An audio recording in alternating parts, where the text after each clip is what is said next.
Hi there, warriors, and welcome to this new live stream of the Uruguay Heroes YouTube channel.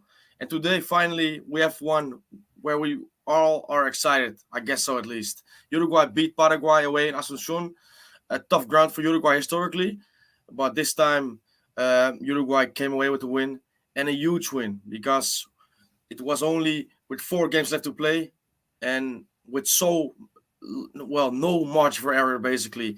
And Uruguay managed, even though the scoreline suggested it was a close game, but Uruguay were comfortable in the game and probably could have scored more. But at the end, it doesn't really matter. 3 points are in the back, and we go back to Montevideo to prepare for Venezuela. Alessandro, how did you live the game? How did you experience it? First of all, thanks for having me on once again. It's good to be back. For sure, yeah. Second of all, this game was a hell of a game. It was a final. We won. It was ugly. It played right into our hands the way Paraguay played in the second half. Everything on over the air, aerial battles, rough and toughing it out on the ground and in the air. Suarez getting into fouls, a lot of players picking up yellow cards. Overall, no, very good. It doesn't matter how we played, how we did it. We got over the line. We got 3 points. No, I exactly share his feelings. First off, like you said, the yellow cards, I think it was after 20 minutes, 4 players were booked or 3 players were booked. And for me, in my opinion, was a little bit unfair because most of them were first-time offenses, basically, and Paraguay seemed to get away with it. But overall, in the game, the players did not commit stupid foul to leave the referee with a decision to make. So this was good to see, because in the past we have seen some petulance on this regard. So yeah, and the game, I think the first off. In my own opinion, Uruguay did okay. Should have scored a goal for sure. Suarez came close with the header. I don't think when he hit the crossbar, he just realized how big of an opportunity it was afterwards, because he was so close, and he should have put it away. And then a little bit later, another corner kick, and Uruguay were strong from the corner kicks finally, as they should be with the people we have with Jimenez, Godin, Arajo, but also Darwin and Bentancur, who's a tall guy. He doesn't score, but he can score with his height, but we should have scored in the first half. So going into the second half, I thought, in my opinion, Paraguay were there for the taking, because sometimes you have these teams like Chile, Ecuador, Paraguay, who have a strong side who can play up to the crowd. Obviously, the stadium was, I think it had 12,000 people, of course, because of COVID regulations. But for me, ever since the first minute, I never felt this spark between Paraguay and their crowd, and that they were up for it. So I think this was there for the taking, and yeah, I think Uruguay did well. Yeah, how did you feel the second half went? Were you comfortable, or did you think, well, maybe this can go wrong?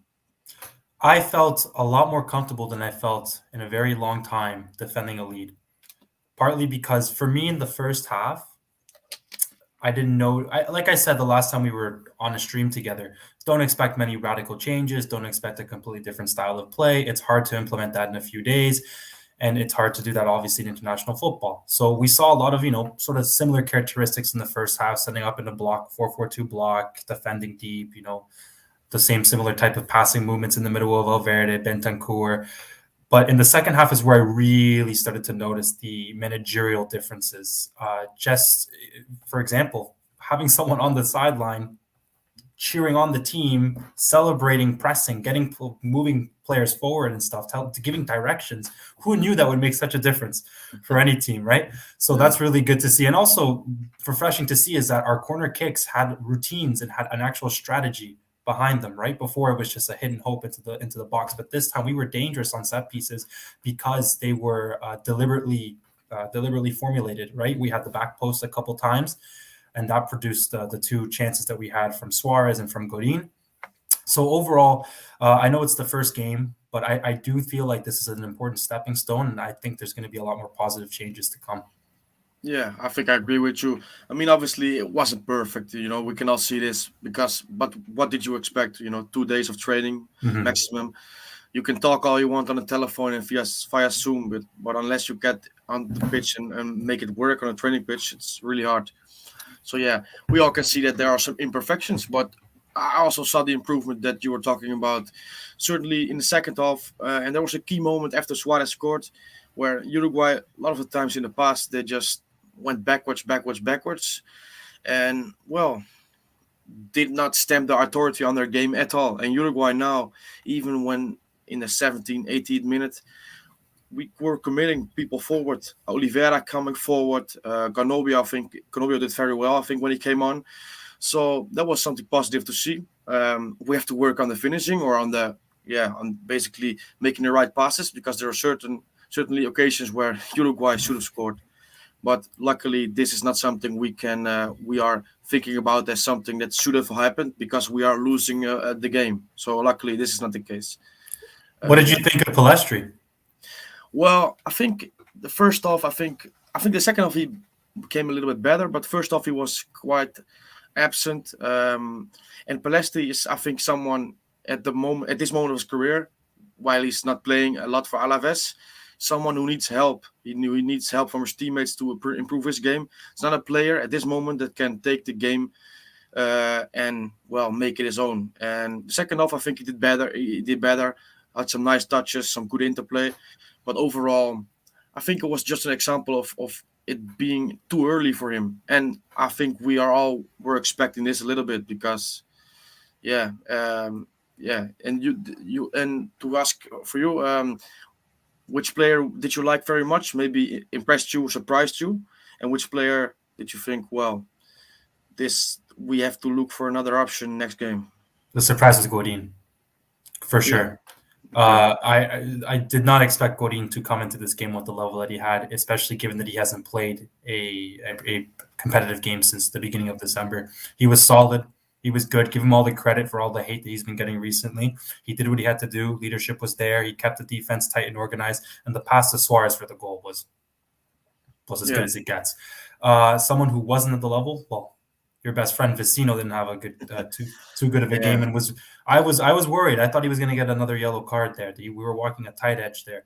He Not to say he wasn't terrible, but he was below average compared to the other midfielders. Yeah, I agree with you.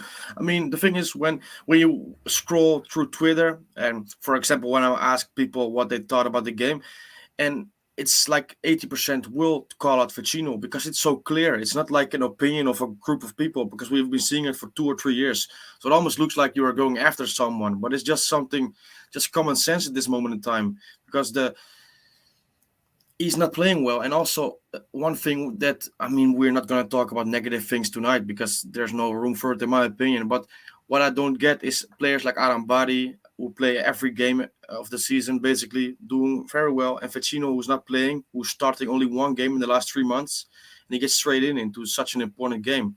And you know what? At this time, it didn't cost us, but Bart, there can be occasions where a sloppy pass, a sloppy touch, which he had a lot of tonight, can cost us. But okay, he is, yeah, Yeah, he's that's one of those things, right? Because obviously, the just based on Arambari's form in La Liga, you would definitely pick him over Vecino. But at the same time, we already had four players in the team making their debuts yeah, for the national team. So, do you run that? Like, how much? Like I said in the last stream, it's a balancing act between not changing too much, where you sacrifice a lot of your play. Right? Maybe he felt that Vecino should have just been in there just because he's already played so many games and has sort of already an understanding with Bentancur and Valverde. But the Vecino case, we'll see how that develops in the next two games, right? Especially with absolutely, yeah. with Torreira coming back.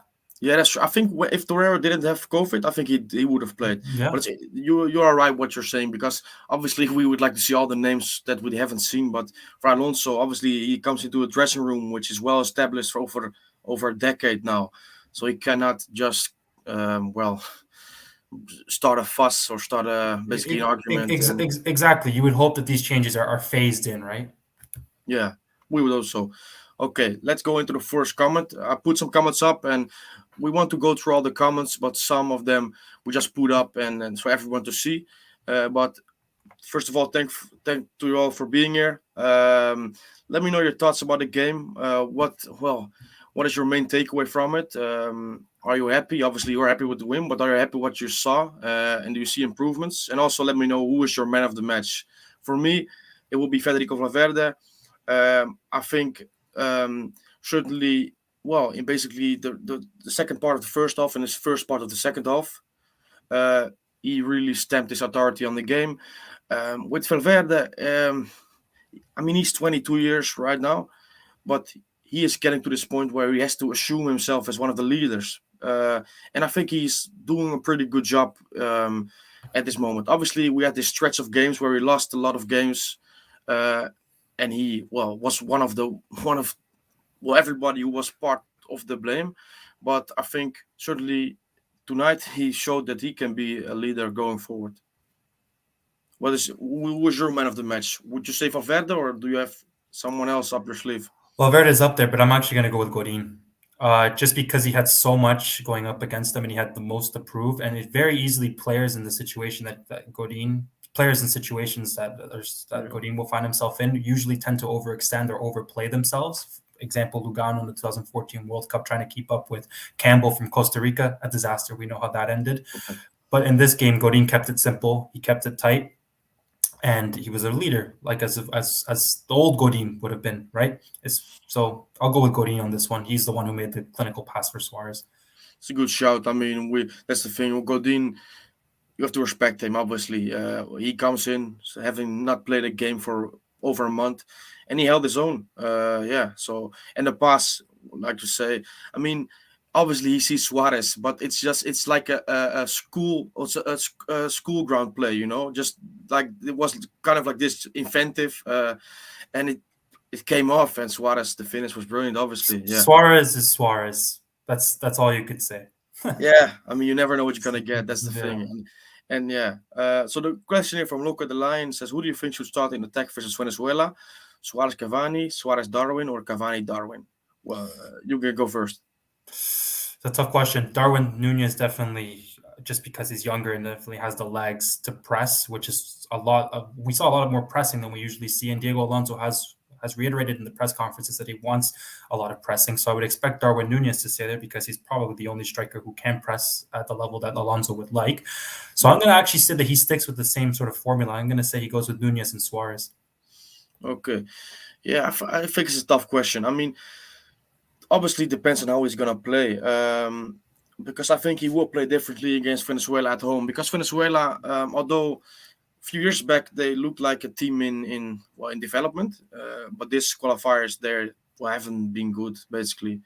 So it might be that he's gonna be more attack minded. But if we are going for a two striker formation, I probably, although Suarez played brilliantly, I probably would have go with Darwin and Cavani because Cavani, I can't see it happen that he will play two games from the bench. I just can't see it happen, and also That because I think he deserves to play basically for the that player he is. Yeah, that's a good point as well, right? I mean, you can make the arguments for both sides of the coin, but Cavani coming in as well, definitely I could see that happening because as a coach, you're sending a message, right? What message does yeah. that send if you bench Cavani two times in a row? But at the same time, Suarez played really well. So it's so hard. It's honestly a coin toss between who starts between Suarez and Cavani at this point. And hey, either one of them on the bench, it's still a lot better of an option than what Venezuela will have. So No, for sure. I mean, that's the thing. When you can pull one of these strikers out of your head and put on to score a goal, then obviously it's luxury to have. Yeah. Okay, Nicolas Hernandez Vidal also thought that the passing was much better than it has been recently. Feda, of course, pulling on the strings in midfield.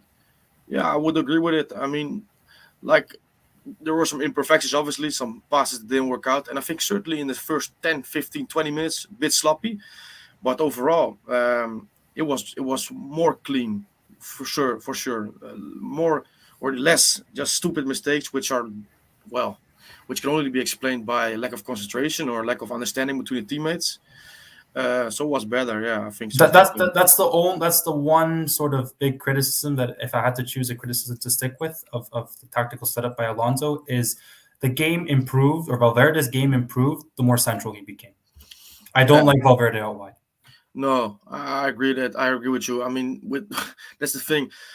Valverde also for Madrid, obviously playing with one of the best midfields I've seen in my lifetime, and being played a lot of times on the right back, right wing, and obviously he can maybe help his game learn some different skill sets. But when you want him in these games at his best, you want him in midfield. I think he's most at home, and he's also so complete when it comes to his midfield qualities. He gave such a great pass in between two defenders to Matias Oliveira, I can remember, on the left. Just a quality pass, and then also he will track down, press high, be there with defensive recuperations. So he's so complete in this sense. So I think, like you say, when you have a midfield, you get the best on the right wing, right back, whatever.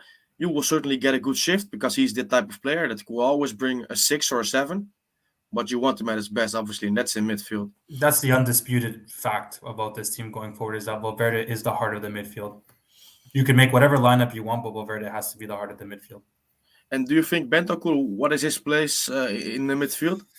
Bentancur had a good game today, and that's mainly because he's picked up his form at Juve in the last month. He's been getting a lot more minutes. He's also been a lot more careful with his passes, right? Something that you've been saying on your account is that he sometimes has those lapses in concentration, or sometimes is a bit too lethargic on the ball. Today he was more sharp, which is really good to see.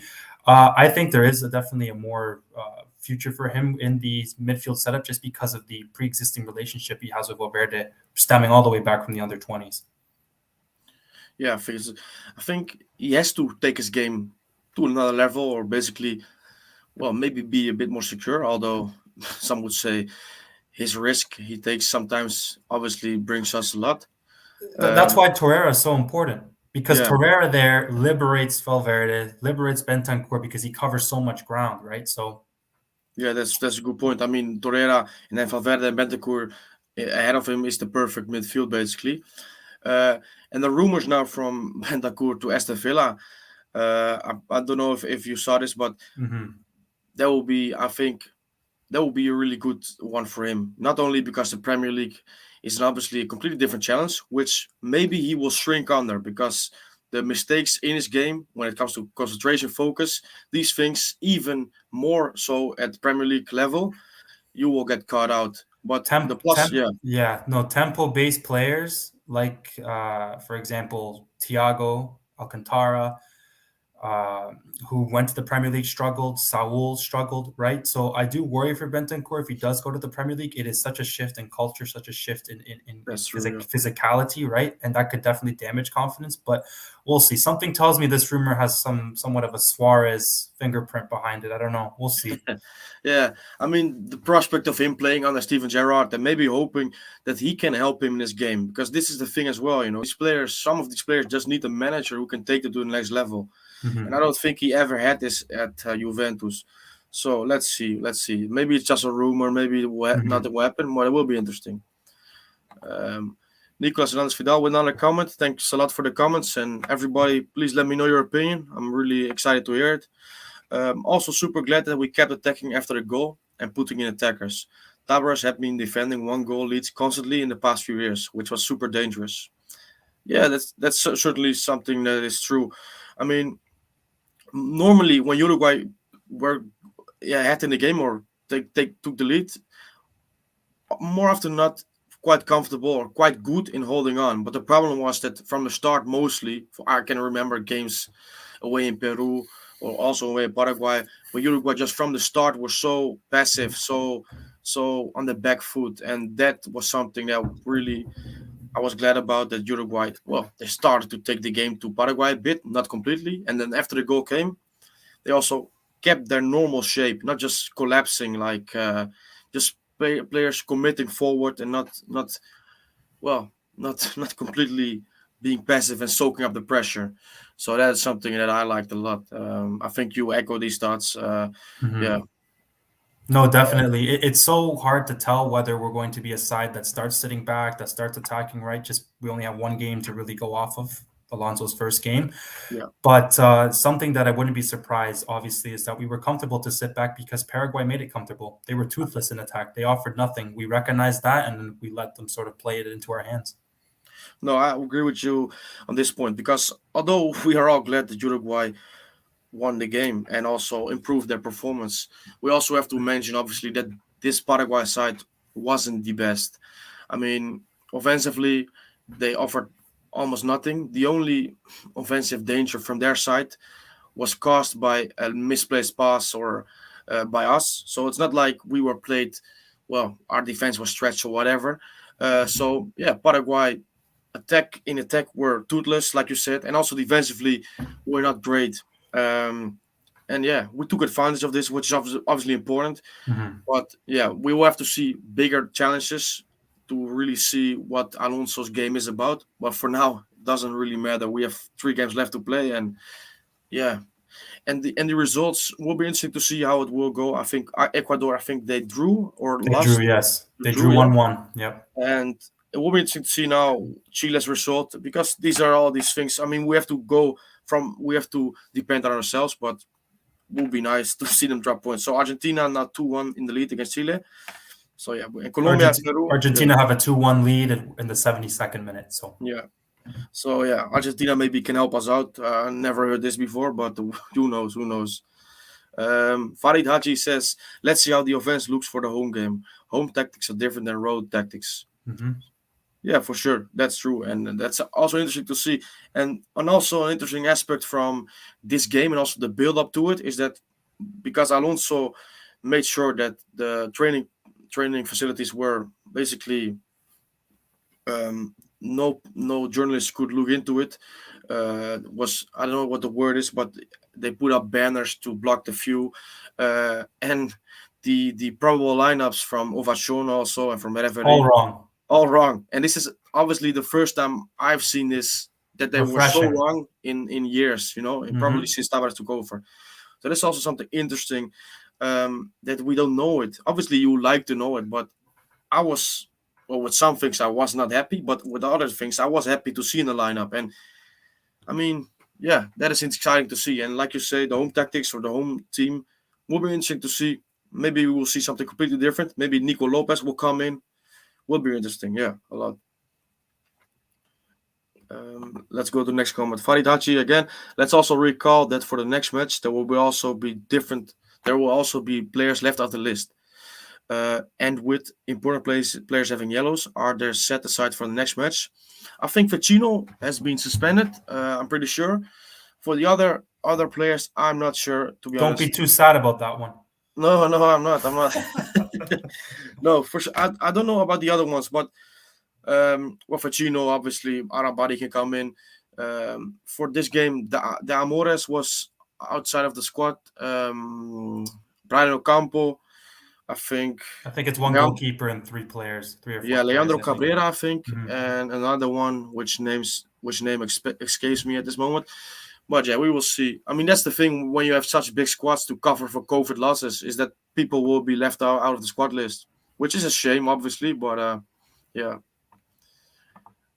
CD says, "Thank God we won the game." Yeah, absolutely. I mean, I wouldn't want to do this at this moment in time when we lost. It would be a bit more downbeat, I guess. Agustin Duarte with a realistic view. I think gonna be a real here. Paraguay is a joke. Still a lot of work to do. Suarez scored but cannot play anymore. Need more speed up top to compete with quality teams.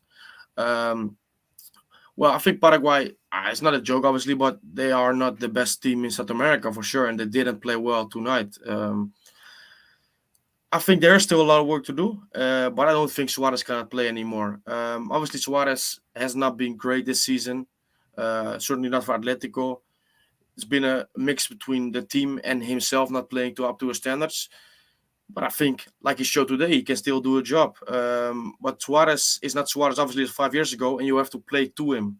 You have to help him out. I don't Exactly. know. Yeah. What are your opinion about this? What's your Well, opinion nice about to this? see a familiar name. I believe I do follow this guy on Instagram, but yeah, no, I do agree. But at the moment, at this very moment in time, what this team needs is Suarez leadership, and for moments like that. Obviously, he does lack that speed, but we're in a situation where we really don't have a choice at this point. Sure, people could say lack of preparation, lack of whatever, but given the current circumstances at this very moment, he has to play, and he played to what he can. Yes, he lacks that speed, and maybe something that we're going to have to look at going forward is how we can optimize Suarez and Cavani at this age, because they definitely deserve to be in and around the starting 11 regardless within the next year, just given their natural ability to find the back of the net. But that's going to be the biggest tactical problem or tactical thing that I think is the most important for Alonso to get right in the next year, and it's critical to our success, is to how to maximize Suarez and Cavani having that sort of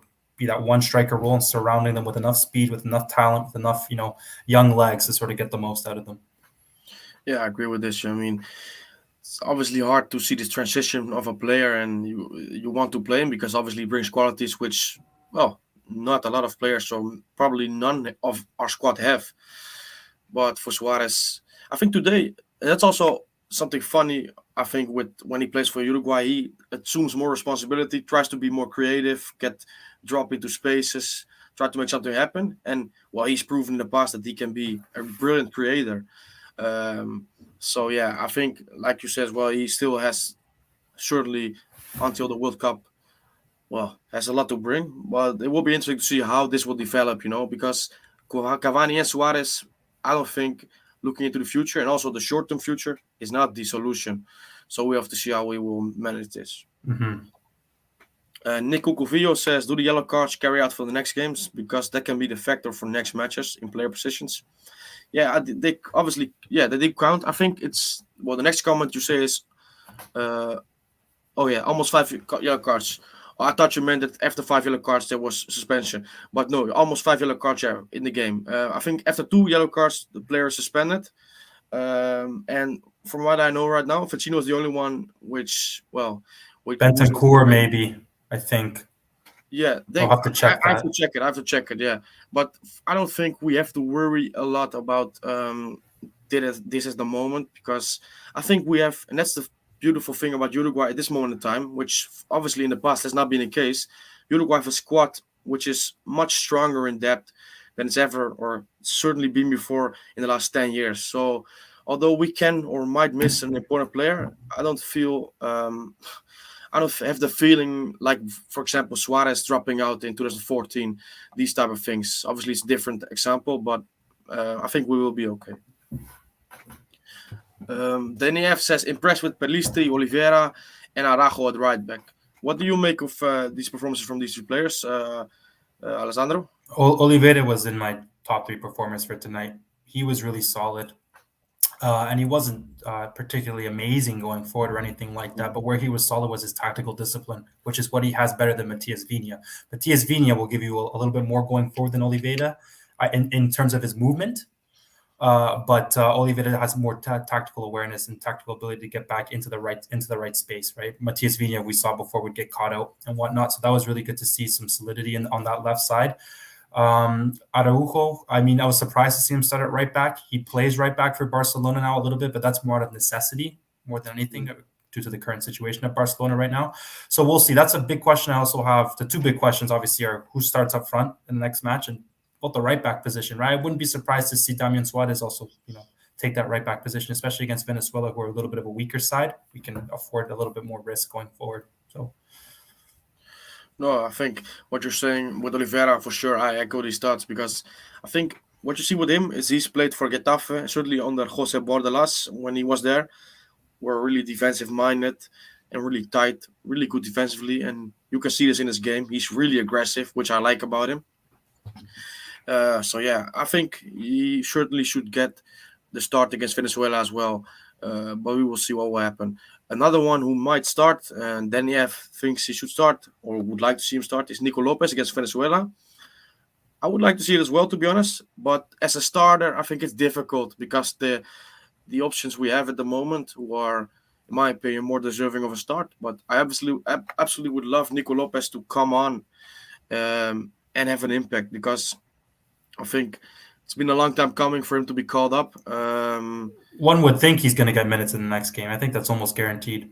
I think as But well. I mean, that's also a yeah, thing when a manager comes in or when he brings his players in because these new players are basically his players because they have been ignored for so many years. Certainly Nico Lopez.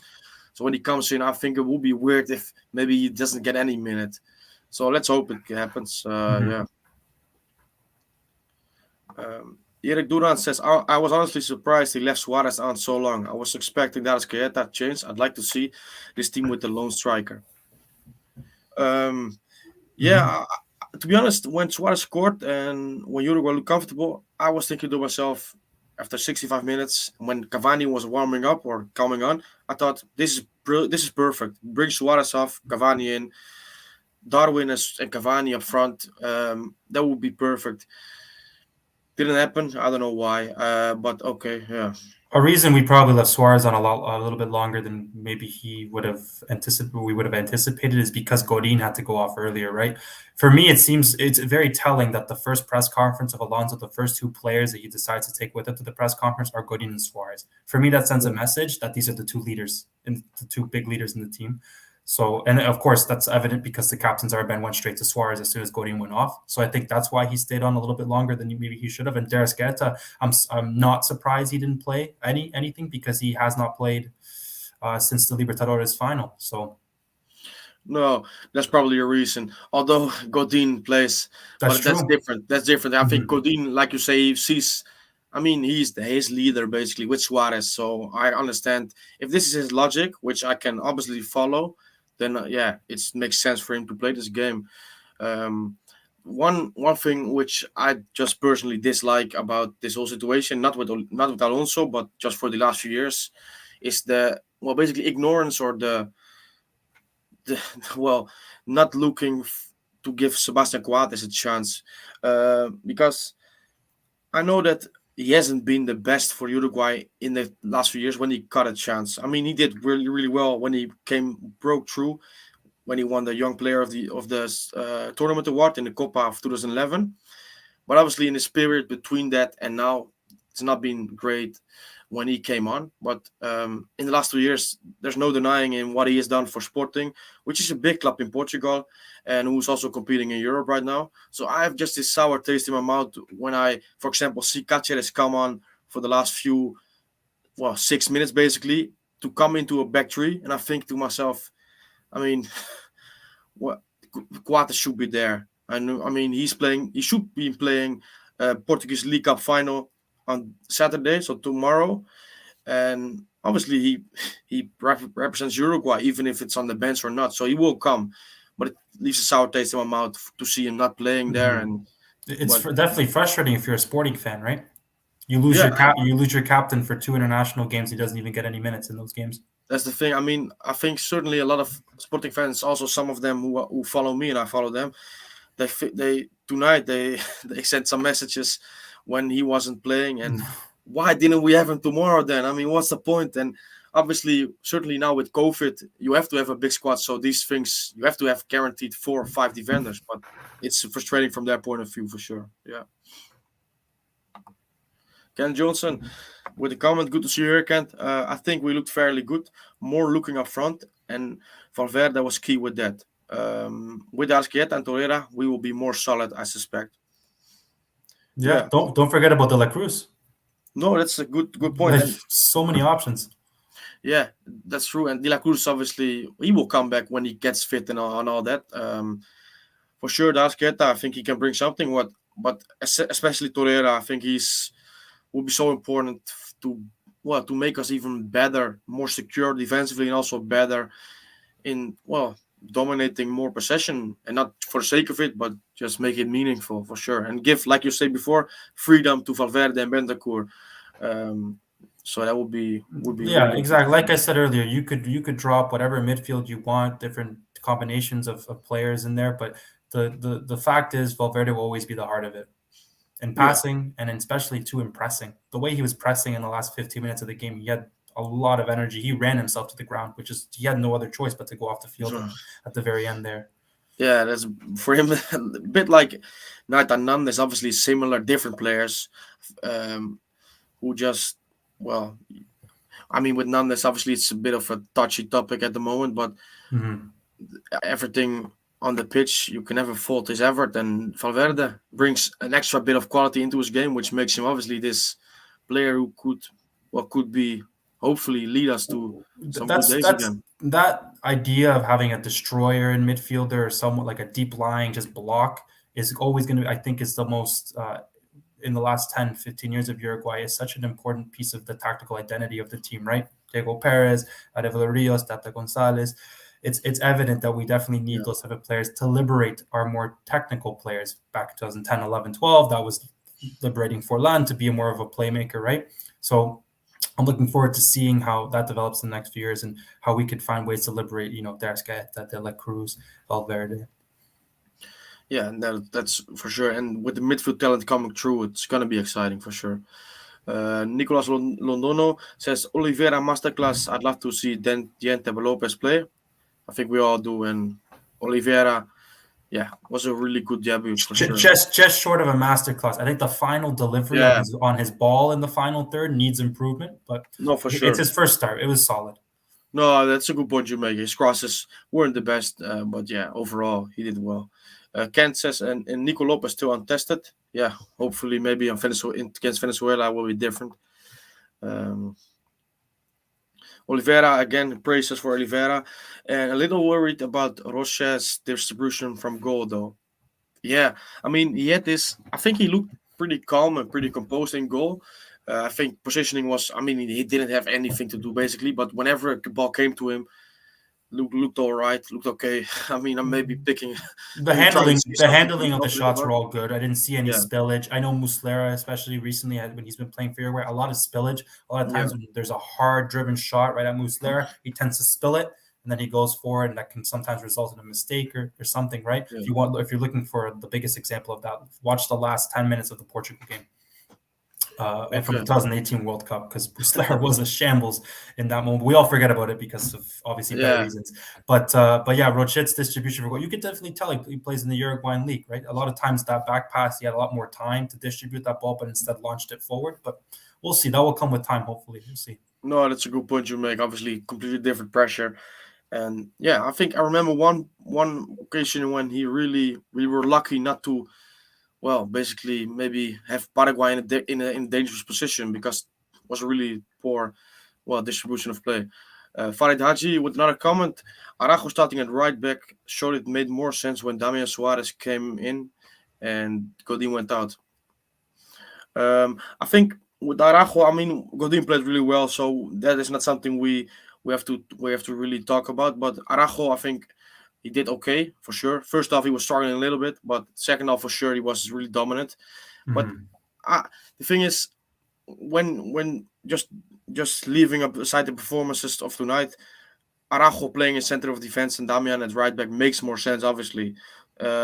So I and don't know. what it's Yeah, probably yeah my intuition tells me it was a tactical choice. Paraguay are super physical, powerful, and they drive at you with that physicality. yeah Damian Suarez is not as physically capable as Araujo, so that would make sense why to start him at right back, especially to nullify that counterattack from Paraguay. But we'll see going forward. Obviously, Alonso gives me the vibe, just also based on what he's been saying in press conferences, that he will adapt per game. So no, that's true. I mean, yeah, it's a good point you make because Damian obviously is a good right back, but when you play, for example, against such a tricky winger like Almiron, we have to remember Damian is 33 years of age, so that could cost him a little bit. And Araujo, when it comes to the physical aspect of the game, well, he's amazing, obviously. it becomes no Um, question when we play with a 5 or a 3 at the back, and it's a right wing back spot. Then it's Damian Suarez every day of the week. oh, that's true. I agree. I agree. Nicolas Londono says Oliveira, Araujo, and Valverde, Puruevo. You love to see it. Also, Rochette didn't get much action, but I do feel a lot safer with him in net. Yeah, I mean, obviously, it's also refreshing to see someone else between the posts. I mean, I love Muslera for also the moments he gave us, but it's clear, certainly towards the end, that his mistakes became more frequent and the security, which, well, he at times did transmit to the defense, was non-existent. So with Rochette, and also maybe Sosa, Guillermo de Amores, also options. But for example, de Amores and Rochette, who are 27, both of them, they are really good options for the medium term. And well, goalkeepers can probably or mostly well be at the top level for much longer than well maybe a midfielder or an attacker. So well, we'll be interesting to see how this will go. But there will be bigger tests ahead for Rochette, I think, for sure. Exactly, and that sense of security, the reason why we all felt a lot more secure deep in some of the more tested moments in the second half is because we had a manager on the sidelines who was up in arms, who was trying to yell at us and move on the touchline, and sort of I saw moments where he was calling over Godin, especially after we scored, giving him instructions, calm down, calm things down. Yeah. That makes such a big difference. I've played football for many years. Having a manager just calm me down during a game, who would have thought? Just that makes such a difference. No, for sure. I think as well. I mean, with Tavares, obviously, we're not going to talk about it too much, but although he was obviously well respected by everybody, um, that only bring these mutual respect and whatever for whatever he does brings you so far, because tactically it was quite clear that Tavares and also his coaching stuff, because we all can talk about Tavares, but if Tavares accompanied him with better coaches, more modern coaches, for example, add someone like Guillermo Amada, I know it's fantasy, but to his stuff we are maybe talking about something completely different. But in the current situation, how it was certainly on the decline massively. It's really good to see someone come in with a completely different aura and also with a different stuff with names which I, and obviously apart from Dario Rodriguez and Prof Ortega, we had to all research who are they. But that's not always a bad thing, because they bring some, well, coming from a completely different culture of football. For example, one of the physical trainers is Portuguese. And also some another assistant worked with Alonso in Mexico, but also a lot of different countries. So I mean, we don't know obviously if they will do a good job because it's the first game, but it's refreshing to see something different. And yeah, Exactly.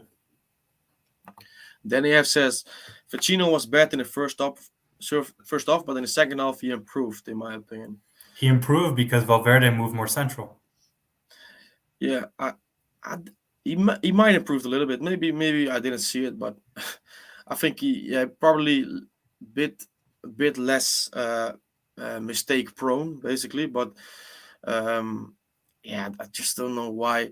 I mean, not trying to sound nasty, but he's not good enough at this level. That's basically what's down to. But okay. Ken Johnson, hey, you two guys should really keep going doing this together. You have chemistry, comrades. Thanks you a lot, Kent. Thanks. I mean, the international breaks obviously bring it more topical to do it, but yeah, we might do something like we did a podcast before, obviously, and we might make this. Or maybe a weekly is a bit much to ask, but well, maybe a monthly thing or whatever. But yeah, We'll have to see. I got a lot more time in my schedule now, so we'll see okay. what Now, happens, right? Yeah, Kent, we are going we like we discuss it after, we'll but talk about it. we'll be okay. Matias Carvalho, yes, Uruguay Noma, obviously very happy with the win, as we all are, obviously, because lest we forget 1-0 away in Asunción, goal from Luis Suarez, which was a brilliant goal. I don't think we talked about it a lot so far, but it was a beautiful strike with his left, which obviously Suarez is good with both his feet, and was such a the thing with this goal. It was such a bouncy shot, which makes it obviously a lot more difficult for a goalkeeper. Also because it wasn't a stroller, it was some quite some speed up behind it, and it was a good goal for sure. I mean, Paraguay definitely fell asleep in that moment, but 9 out of 10 strikers are trying to take another touch, trying to control that ball a lot more than what Suarez did there. Suarez, it was we don't talk about it a lot because we're so used to it at this point. Yeah, no, for sure. I mean, intuition basically what should lead him. Sometimes it doesn't, and then it mostly goes wrong.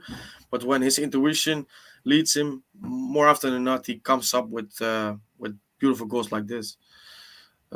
Yeah. Nando says, "Let's go La Celeste." Considering it was our first game with Alonso and an away game, I think we got much to celebrate. For sure. Yeah, I think yeah, we talked about some things that maybe be factors that we should downplay it, but we shouldn't really, because it's a win and a huge win in a away game, in a away ground, which although Paraguay weren't great, has been a tough place to visit for Uruguay throughout the years. So yeah, I'll give a Tavares quote. I know we don't. I know maybe a lot of people don't want to hear this, but no, I'm interested. one of the quotes that he said that I think is more true than anything, one of his better quotes, is that all that matters in the qualification is getting 3 points. Like No, it's really true. Yeah, at this yeah, point, like 4 games left, please. yeah. No, it's true. I mean, with the thing is with Tabares quotes, which some of the quotes he has had obviously are absolutely brilliant, and I love sometimes to him to go down memory lane basically in his quotes, talking for example. But I remember him talking about when he was asked about Suarez and he had a difficult moment for Barcelona. He talked about Pele, that he had also difficult moments. Not basically, not really comparing, but really going into the depth of his footballing knowledge and his what he knows, which is brilliant. But obviously, the Tavares which prevails at this moment in time is obviously these quotes in recent years, which makes your yeah. They're all quotes that come after the 2018 World Cup. Anything prior to the 2018 World Cup, you could make a pretty good collection Yeah. of really good, meaningful quotes from him. No, I agree with you completely because that's true. I mean, Suarez over Tavares was known for this. I remember, for example, at the 2018 World Cups, foreign journalists talking with quite a lot of admiration, not only for the fact that he was there with the disease he's struggling with, but also simply for the way he speaks, which is very unusual, certainly in the European football climate. Exactly. And obviously, the Tavares debate and all that is definitely a conversation and debate and an argument that is definitely beyond the scope that transcends what we're talking about right now, which is just Yeah. the game that just happened. But whatever happens, we all know the number one thing that I think everybody can agree on is the culture change, and those obviously are a result of those quotes. No, that's. I think you're spot on this point. Yeah. Diego Glass Vasquez says, "Crazy to think that this is Oliveira's first start." Yes, it is. I mean, that's how good he's been. Basically, you didn't really see it from him. Not really a lot of nervy moments. I can remember one moment where he got the ball from Jimenez and he, basically misjudged where he was on the pitch and it went out of play. But I mean, other than that, I don't really recall any moment where I think, maybe it's been on his mind that this is his first game. And it's not an easy thing to do as well. I mean, first game for Uruguay at the really important qualifier. His dream coming true, obviously, but also a lot of pressure. So yeah. Mm-hmm. Jonah RB says, what I liked about Alonso is he's used a system of functions and not positions. Ronald Araujo was a stopper in possession, attack, 3-5-2 with Palistri in the wing, and right back in the defense, 4-4-2. I think we were talking a few weeks ago about the system Alonso might employ, which was basically the 4-2, and with two midfielders, one sitting back, one going forward on the pitch as a box-to-box, two wingers, and basically number 9 and number 10, which in this case was Darwin and Suarez, interchanging positions. And the interesting thing with Alonso or with Uruguay this game basically is that, like you say, we did really change very well and in from possession, out of possession, in systems, and players quite naturally taking up positions and looking not out of shape, and us looking pretty solid whenever we made this transition. So I don't know how you saw this, Alessandro, because I liked it a lot. Yeah, no, I liked it too, and it's almost reminiscent of sort of using a system of functions and not positions. It's what Tavares used to do from the span of 2009 and 2012. I mean, he used to do that a lot, especially in the multifunctional ability of players like Alvaro Pereira, right? He was playing both left back and inside the midfield. I stand by that one of the greatest tactical games Tavares has ever played is against Argentina in the 2011 Copa America after we go down a man, adjusting to that. That's a perfect example of what you're saying there. But Alonso does this with a more modern style, a more modern approach to it, and that's definitely what we need right now. And so I'm looking forward to see what he's gonna bring in that aspect. Yeah, I mean that I'm as well, because Alonso. What we know obviously is Alonso in one of his quotes he said way back that when he was 21 he knew he wanted to be a coach, and everything what happened in his footballing career he always had in his mind learning from coaches, learning from situations. So it's quite a different prospect for than some of the names that were mentioned also with Uruguay to be a manager, because he's always been, in his own opinion, this coach as a footballer. So what you see for him, he's so driven, and it's shoot. Obviously, we have to know the depths of his tactical nous, or however you say it. But that will be interesting to see for sure. Um, Nando says Chile are about to lose. I They think lost. It's over. 2-1. they've I just lost. checked. Lose. Yeah, That's good news. that's too I bad, mean, eh? I think Chile obviously against the odds with the schedule they have in the last few games, but Uruguay now up to fourth position. But we have to remember Colombia, Peru, and Bolivia Yeah, it's still fine. games, and yeah, Chile lost. They can go. Yeah, I'm not gonna say that I out don't think loud, they. but That's the thing with Chile. I mean, Chile had this, and they won two Copa Americas, so we have to give credit to them for it. But Chile, their great period in history, they went to one World Cup in three occasions. So no, two in four they occasions. were they were present in 2010, 2014, and Yeah, they missed out in 2018. yeah, but for sure. So now, yeah, I don't know. Probably the generation is over because Vidal and Alexis, It's they're not over. what they used. But it's quite. I mean, maybe a bit of, well, I don't know. It feels quite good to have this feeling that Chile will not be there again. But it's quite. I wish. Well, we don't have to speak too early, obviously, because we're Yeah, not we'll there yet see. as well. So, Farid Haji says, so when is Alonso going to call up Tate Gonzalez? I see myself. No, yeah. I mean, I think he's still playing, right? Tate I, Gonzalez is still playing. I don't know, but I definitely want to see him get a one-game call-up the next time we play Brazil. Bring him on for a one-on-one marking with Neymar and see how that Yeah. goes. I mean, I know it's a joke, obviously, but I really, and you as well, I think, I really love Tate Gonzalez. He was such a player that didn't really matter where he was playing or if he was playing or how good he was playing or how bad.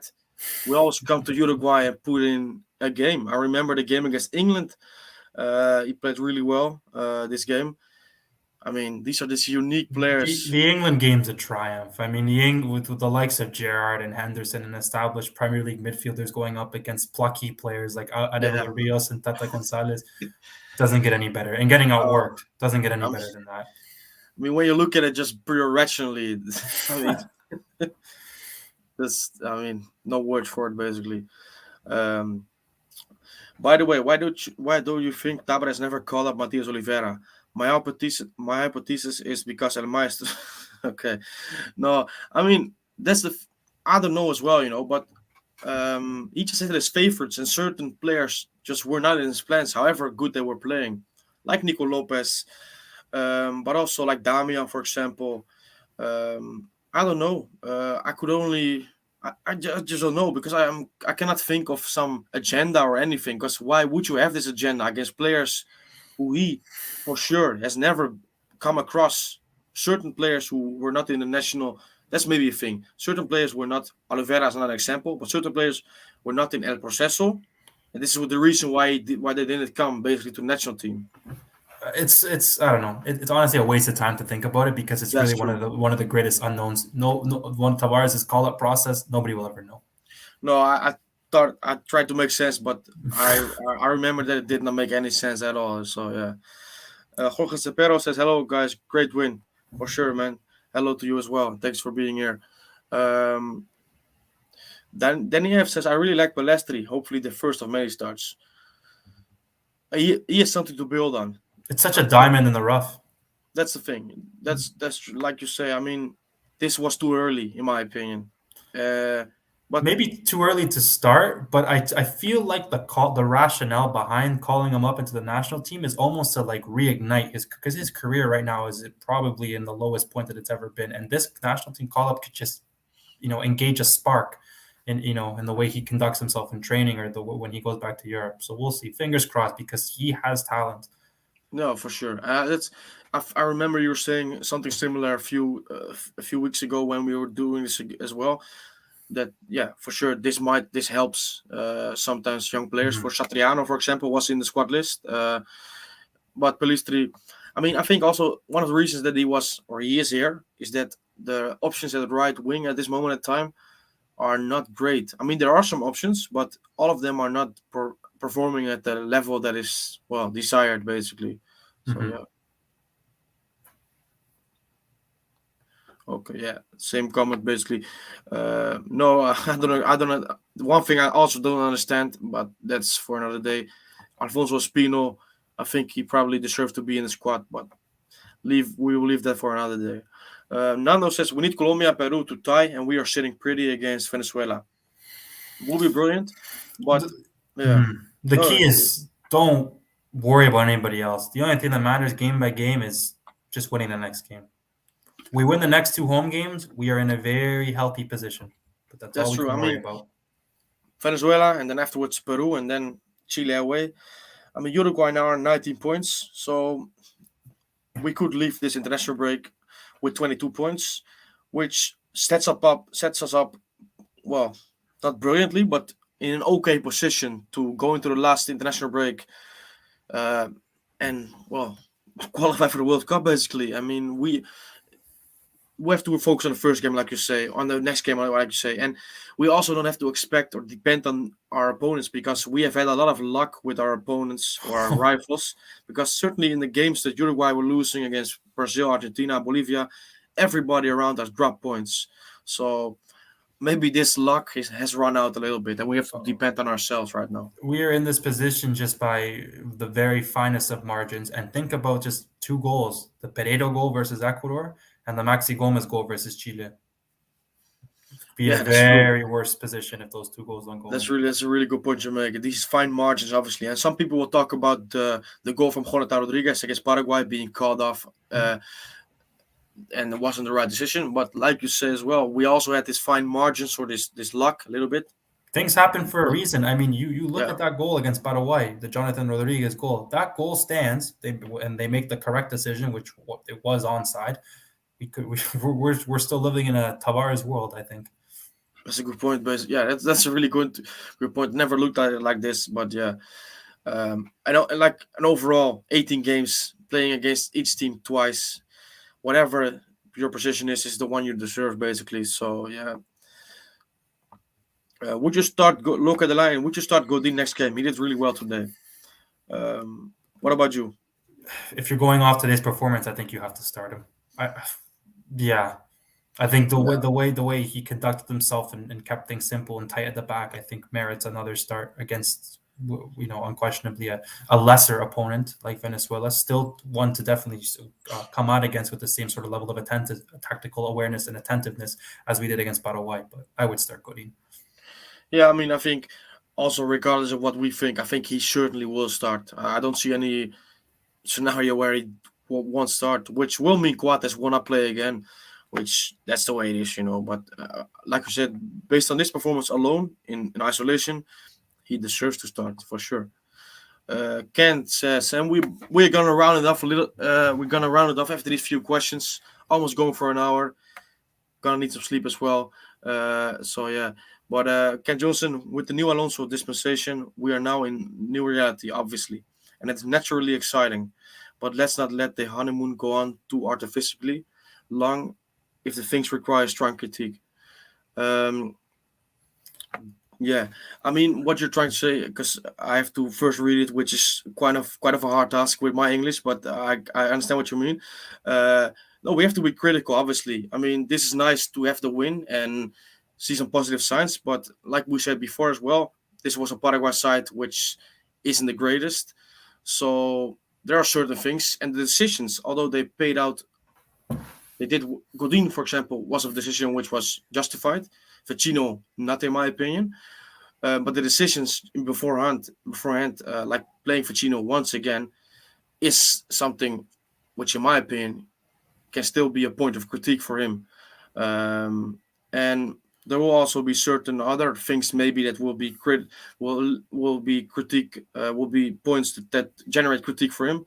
We will see about this. I mean, we are not gonna give him the how do you say the The free free hit pass. basically. Yeah, free pass. So we will be critical, that's for sure, and like you will be as well, I guess, because yeah, It's a really good question from Kent Johnson, but I would say that it's very difficult to sort of even say that there is a honeymoon. Honeymoon phases in general can be very difficult in sport, right? And they could sort of mask some of the real critiques that we yeah, should be making. But I think in this case there is no honeymoon phase just because of the gravity of the games that we have at hand. It just doesn't matter how we play; we just need to win. So it's definitely going to allow him to not to escape. I think a lot of criticisms, but not necessarily because it's a honeymoon phase, but I think because of the importance of the matches themselves. that's a good point. I mean, it's, that's we have no margin of error basically, so he will be critiqued if it doesn't go according to plan, which obviously will not be just because of him, because he is put in a position which is hard, which is difficult. But yeah, with this win, he is set up, or we are set up to do well in the last few games and go on to qualify. Mhm. Um, Yes, but I want to qualify as fourth. I think we all want. I mean, although probably we will play against a team from the AFC, so that's Asia. So it will not be the hardest opposition, but regardless, these two games are never nice, basically, because it's do or die. And I think it's one game now because of the COVID restrictions. Well, it was announced a few way back when the COVID restrictions certainly was stronger in certain countries, but I'm pretty sure it's one occasion, That's one off correct. game. It's one Yeah. game, neutral venue, no home or away leg, do or die. One game, extra time, and penalties if tied.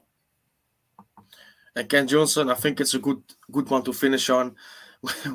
We're still living in Tavares' world, quoting the words of Alessandro. Or I didn't know if you said it. I think you said it, but now there's a comment there's a comment to think about. Yeah, I mean, yeah. Well, We've you lived. could argue the same thing. Look at Manchester United; they still suffer from the cloud of Sir Alex Ferguson. I mean, when Yeah, somebody has that much of a cultural impact on whether that be an institution, a football club, or in our case, literally a country, right? For Uruguay, it's definitely going to loom. It's always going to be there, but we'll have to see how we deal with it. I mean, there's I think the positive aspects of that culture I think outweigh some of the more negative ones. But I mean, that's how we take it, as if we take everything else in life. You take the good and just leave the bad behind. no, that's true. It's a good point to end on. I think. I want to thank you, Alessandro, for being here with your opinions. Really enjoyed listening to it, and well, we will be back in a few days, Oh, obviously, for when sure, yeah. Uruguay face Venezuela in a game where it's just basically start from zero again and try to get these 3 points. Also, I want to thank all of you here in the chat, letting me know your opinion, your thoughts, whatever they are, because that doesn't really matter. Just have to have this chat and have our interaction about the most beautiful team in world football. Please like the video if you want, subscribe to the channel so you can see more in the future. And also, if you want, you can put the notification bell on so you'll be notified uh, when we will go live, when a video uploads. And also, if you're not already, you can follow me on Uruguayan Euros, and you can follow Alessandro on, I think it's Alessandro_Fina, right? Alessandro Vina on Twitter, Vina Alessandro 1. You'll One. see. Just Okay. go to the tweet that Warriors Yeah. has put out, and I'm tagged in it as well. So you can go follow him on there, and then we will see you again, hopefully, on, I think it's Tuesday, it'll be when Tuesday. Uruguay, Yeah, yeah, when Uruguay face Venezuela, and let's hope we can have another great stream. awesome. Thanks a Thanks lot. for having me on. Thanks for being here, and thanks to all of you listening and watching. And I'll see you in a bit. Bye bye.